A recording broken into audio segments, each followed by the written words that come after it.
नमस्कार। खुल्लम खुल्ला news views और रिव्यूज़ में एक बार फिर से आप सबका स्वागत है। मैं वीडियो इसलिए बनाता हूं क्योंकि कभी कभी मेरा मन बहुत उद्वेलित हो जाता है किसी विषय को लेकर और मुझे लगता है कि उसके बारे में चर्चा करने से, उसे साझा करने से आ, मेरा मन हल्का होगा। और इसीलिए मैं बहुत नियमित रूप से तो ये वीडियो नहीं बनाता, लेकिन जब कुछ परिस्थितियां ऐसी निर्माण होती हैं जहां मन उद्वेलित होता है तो ये वीडियो बनाता हूं। तो ऐसी एक परिस्थिति का निर्माण हुआ है।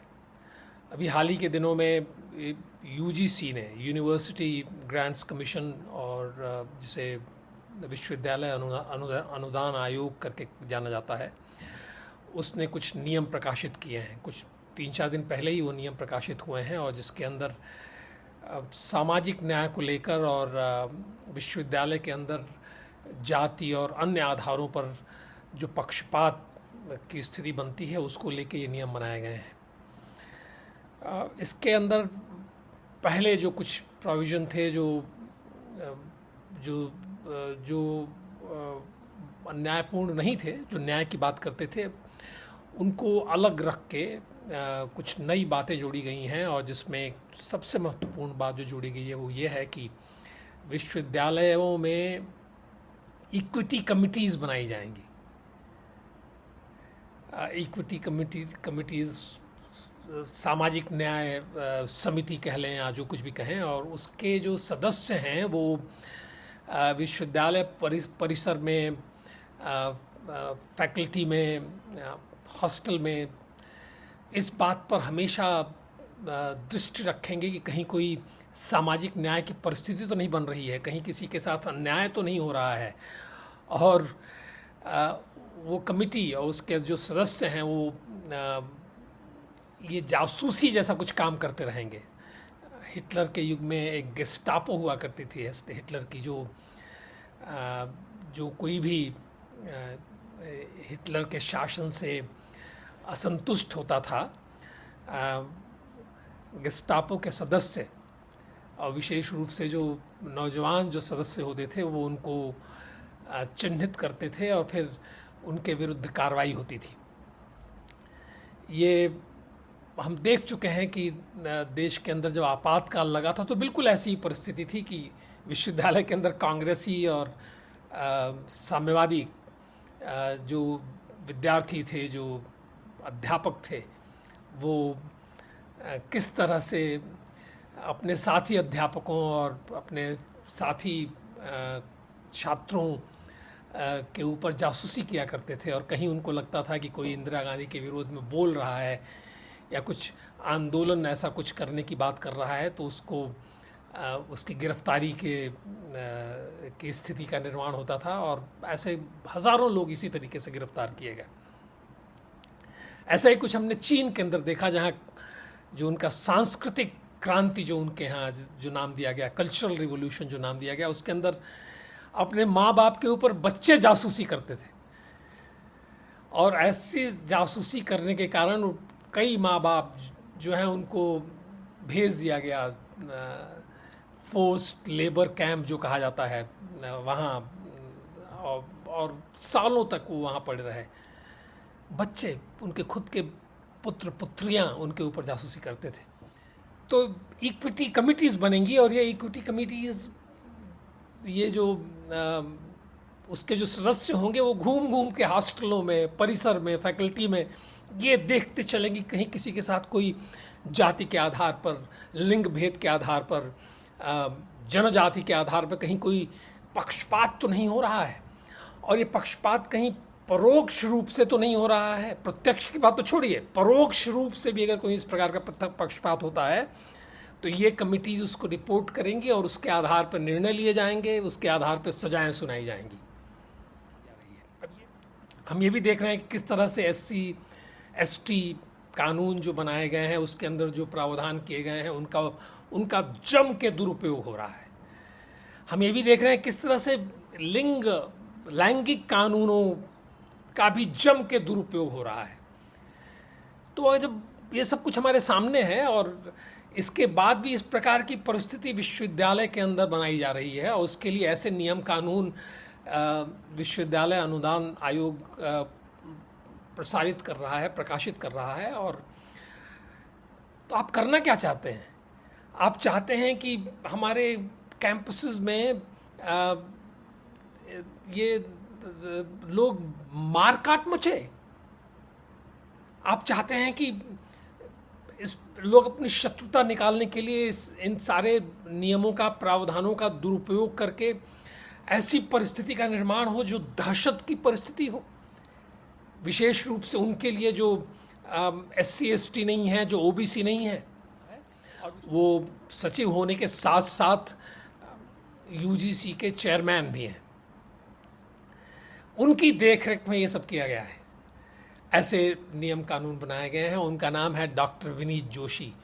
बहुत ही पढ़े लिखे व्यक्ति हैं और बहुत अनुभवी व्यक्ति हैं। और ऐसा कहा जाता है कि जो राष्ट्रीय शिक्षा नीति बनाई गई है उसके बनाने में और उसको लागू करने में इनका बहुत बड़ा योगदान रहा है।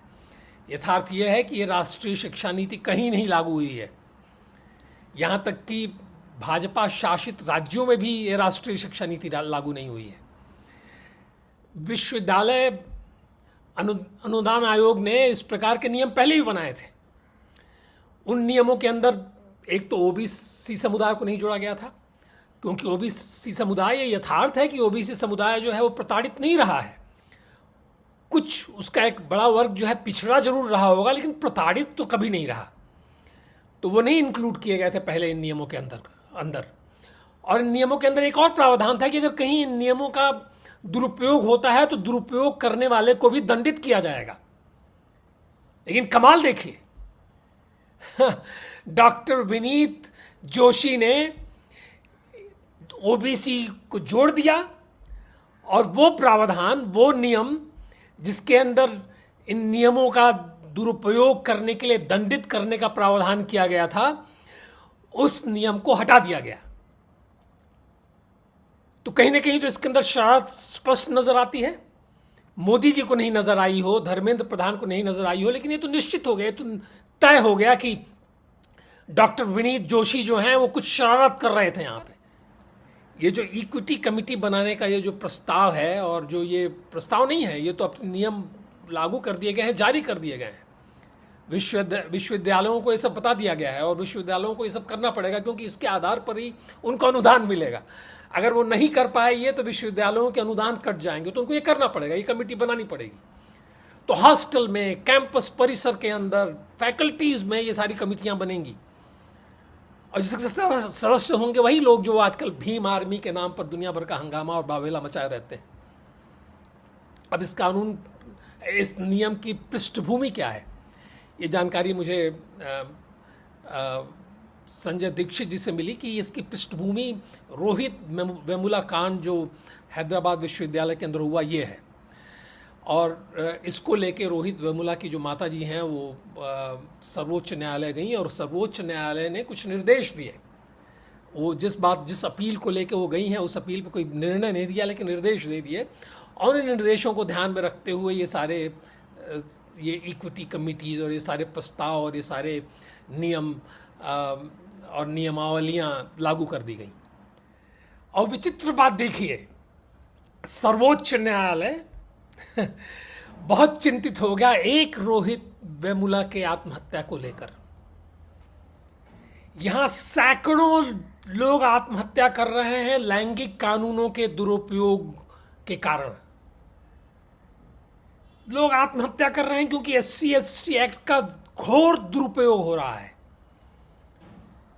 लोगों के जीवन बर्बाद हो रहे हैं, लेकिन सुप्रीम कोर्ट के ऊपर कोई असर नहीं। सर्वोच्च न्यायालय के न्यायाधीश जो हैं वो निर्देश नहीं जारी करते उन घटनाओं को लेकर। वो सुनने के लिए भी तैयार नहीं उन घटनाओं को। लेके जाइए अपील, कोई सुनेगा नहीं उसको। यहां तक कि आतंकवादियों की अपील सुनी जा सकती है, अपराधियों की, हत्यारों की अपील सुनी जा सकती है, लेकिन जो इस प्रकार की घटनाएं हो रही हैं जिसमें लोग अलग अलग विधानों के दुरुपयोग के कारण आत्महत्याएं कर रहे हैं, उसको सुप्रीम कोर्ट, सर्वोच्च न्यायालय सुनने के लिए भी तैयार नहीं होता। यह है विचित्र स्थिति। तो ये कहाँ से आ गई इक्विटी कमिटीज़? तो इसका सीधा आधार जो है, जो विदेशी विशेष रूप से अमेरिकन विश्वविद्यालयों में हो रहा है और जिस प्रकार की परिस्थितियों का वहाँ निर्माण हुआ है, जिसके अंदर जिस प्रकार के नए नए नियम कानून जो वहाँ बना दिए गए, जिसके अंदर जेंडर जस्टिस को लेके, और आप स्त्री हैं कि पुरुष हैं, या फिर आपका कौन सा जेंडर है, ये सारी कल्पनाएं, ये सारी चीज़ें उसके अंदर समाहित कर दी गई हैं। तो सब कुछ विदेशों से प्रेरणा लेकर किया जा रहा है। हमारी संस्कृति, हमारी ज़मीन, हमारी जो परिस्थितियां हैं उनको ध्यान में नहीं रखा जा रहा है। तो एक विदेशी अप्रोच जो है हमारे ऊपर इम्पोज थोपा जा रहा है। और कौन थोप रहा है? शिक्षा विभाग के सचिव और यूजीसी के चेयरमैन थोप रहे हैं। और किसके राज में हो रहा है? नरेंद्र मोदी के राज में हो रहा है। और नरेंद्र मोदी के शिक्षा मंत्री कौन है? धर्मेंद्र प्रधान है। और मैं दावे के साथ कह सकता हूं कि धर्मेंद्र प्रधान को पता नहीं है कि ये सब क्या हो रहा है। मैं ये भी दावे के साथ कह सकता हूं कि स्वयं मोदी जी को ये पता नहीं है कि ये सब क्या हो रहा है। तो जो मोदी जी नौकरशाही की गुलामी कर रहे हैं, उनके जो ये सारे मंत्री हैं, जिनको मैं मिनियंस कहता हूं, ये परिक्रमावादी लोग हैं। ये परिक्रमावादी जो उनकी जो उनका जो दरबार उन्होंने बनाया हुआ है, उस दरबार के लोगों को ये सब जानकारी नहीं, उस सीमा तक जाकर ये सोच नहीं सकते। लेकिन एक शातिर नौकरशाह ये सोच सकता है कि उसे क्या करना है। वो अपना एजेंडा हमारे पूरे देश के ऊपर, पूरे समाज के ऊपर थोप सकता है, जो उसने किया है। ऐसे ही नौकरशाह हर जगह, विशेष रूप से भाजपा राज्यों के अंदर, ऐसी परिस्थितियों का निर्माण कर रहे हैं जिसके अंदर समाज के अंदर भेद बढ़े, आपस के टकराव बढ़े, और भाजपा के नेता, मुख्यमंत्री, मंत्री ये सारी बातें समझ नहीं पा रहे हैं कि खेल क्या चल रहा है। मोदी जी नहीं समझ पा रहे हैं कि खेल क्या चल रहा है। ये शातिर घुटे हुए नौकरशाह हैं। दुनिया भर के फितूर इनके दिमाग में है। उनको दुनिया भर का उनका अपना स्वयं का एजेंडा है जो चलाते हैं, और मैं जानता हूं कि वो कैसे और किस तरीके से चलाया जाता है। तो ये बात सबको ध्यान में रखनी होगी। समाज को तोड़ने के सारे प्रयास कर रहे हैं। एक तरफ आप कहते हैं कि बटेंगे तो कटेंगे, और दूसरी तरफ आपके नौकरशाह समाज को तोड़ने के इतने भयंकर कुकृत्य कर रहे हैं और आपको पता तक नहीं। हमारे जैसे लोग जो राष्ट्रवादी हैं, जो चाहते हैं कि आप सफल हों अपनी सरकार चलाने में, समाज को एक रखा जाए, हिंदू बॉडी पॉलिटिक जो है यूनाइटेड रहे, हम लोग उद्वेलित होते रहते हैं, उत्तेजित होते रहते हैं। सोशल मीडिया पर दुनिया भर का हंगामा खड़ा रहता है और आपके कान पर जू तक नहीं रेंगती। सामाजिक विभेद बढ़ेगा। जो झूठ था, जो रोहित वेमुला कांड में सबसे बड़ा झूठ ये था कि वो दलित था, उस झूठ के आधार पे इस प्रकार के नियम कानून बनाने की बात सर्वोच्च न्यायालय कह देता है, और आप इस सीमा तक चले जाते हैं कि इक्विटी कमिटीज आप गेस्टापो बनाने लगते हैं। ये गेस्टापो की तरह काम करेंगी। वो कल्चरल रिवॉल्यूशन में जो माओ के जो क्रांतिकारी 16, 17 साल, 18 साल के जो बच्चे होते थे, उनकी तरह काम करेंगी। जिस तरह से आपातकाल के अंदर लोगों के ऊपर जासूसी किया करते थे ये साम्यवादी और कांग्रेसी, इस प्रकार की जासूसी का काम करेंगी। ये जो ये भीम आर्मी के नाम पे दुनिया भर की चीज़ें जो खड़ी हो गई हैं, इन सारे लोगों के लिए इनको शरारत करने का एक और अवसर प्रदान करेंगी। तो हर स्तर पे समाज को तोड़ने का काम होगा इसके अंदर। अगर धर्मेंद्र प्रधान इसको नहीं समझ रहे हैं, अगर प्रधानमंत्री जी इसको नहीं समझ रहे हैं, तो ये बड़े दुख की बात है। तो ये समाज को तोड़ने का एक खेल जो खेले जा रहे हैं, हर स्तर पे जो खेले जा रहे हैं, जो भारत तोड़क शक्तियां जो हर स्तर पे काम कर रही हैं, विशेष रूप से नौकरशाही में जो काम कर रही हैं, और मैंने देखा है कैसे किस तरीके से वो काम करती हैं। मैंने देखा है कि कैसे सीबीआई के अंदर काम करने वाले अफसर जो डेपुटेशन पे इंटरपोल के लिए काम कर रहे हैं, किस प्रकार से वो जब सीए आंदोलन चल रहा था जामिया मिलिया के अंदर, तो किस प्रकार से उस आंदोलन के समर्थन में वो लोग खड़े थे अंदर ही अंदर। और सबसे बड़ी बात, अब सोचिए ये कमेटी बनेगी परोक्ष और प्रत्यक्ष, किसी भी आधार पर ये कमेटी जासूसी करके और किसी कोई शोध करता है, कोई शोधार्थी है, शोध छात्र है किसी भी फैकल्टी के अंदर, जो दुर्भाग्य से, उसका दुर्भाग्य ही है ना। अब तो अगर आप मान लीजिए आप किसी ऐसे परिवार में जन्म ले लिया आपने जिसको सवर्ण कहा जाता है, तो उस दुर्भाग्य के कारण उस व्यक्ति का पूरा करियर चौपट करने का खेल चल रहा है, और आपके दिमाग आप लोगों के ऊपर कोई असर ही नहीं है। धर्मेंद्र प्रधान चुप बैठे हुए हैं, मोदी जी चुप बैठे हुए हैं, बीजेपी चुप बैठी हुई है, और बीजेपी के अन्य भी लोग तो हैं, सुधांशु त्रिवेदी हैं, ये सारे लोग, ये लोग चुप बैठे हुए हैं। इनको दिखाई नहीं पड़ता, ये पढ़े हुए हैं जेएनयू के अंदर, इनको पता नहीं है कि कैसे क्या होता है। तो इस प्रकार की मूढ़ता और इस प्रकार की संवेदनहीनता हम सब के लिए दुख का विषय है, और ये हम सब लोगों को उद्वेलित कर रही है। हम जो समाज को एक देखना चाहते हैं, हम चाहते हैं कि ये जो षड्यंत्र रचे जा रहे हैं, इन षड्यंत्रों का उत्तर दे ये सरकार, और देश का नेतृत्व इसका उत्तर दे, और ये षड्यंत्र न चलने दे, न होने दे। और यहाँ आपके नाक के नीचे बैठा हुआ एक नौकरशाह, ये विनीत जोशी, उसने अपनी चाल चल दी और धर्मेंद्र प्रधान देख नहीं पाए। कैसे मंत्री हैं इतने मूर्ख, इतने बुद्धिहीन। 11 साल लग गया इनको एनसीईआरटी की किताब में थोड़ा बहुत चेंज करने में, फिर भी नहीं कर पाए। वो भी आधा अधूरा काम करके रख दिया है। तो इसलिए मैं ये कहता हूं, मैं उत्तेजित हूं, निश्चित तौर पर उत्तेजित हूं, और मुझे लगता है कि सारे समाज को इस बात को लेकर आंदोलन करना चाहिए, उत्तेजित होना चाहिए, जाके घेर लेना चाहिए इन नौकरशाहों को और इन मंत्रियों को जो इस प्रकार की चीज़ें होने दे रहे हैं, जिससे कि समाज बटे, जिससे कि हिंदू समाज बटे। इन सारे जो षड्यंत्र जो रचे जा रहे हैं, जो अलग अलग स्तरों पर, ये जो भारत तोड़क शक्तियों द्वारा, वो षड्यंत्र सफल नहीं होने दे सकते हैं हम। उसके लिए अगर आवश्यकता पड़े तो हिंदू समाज सड़क पर उतरे, लोग खड़े हों, ये बहुत आवश्यक है। मेरे अभी विद्यार्थी जीवन मेरा नहीं है, लेकिन मैं रहा हूं, मैंने देखा है कि किस प्रकार से आंदोलन खड़े किए जा सकते हैं और कितने भीषण आंदोलन खड़े हो सकते हैं।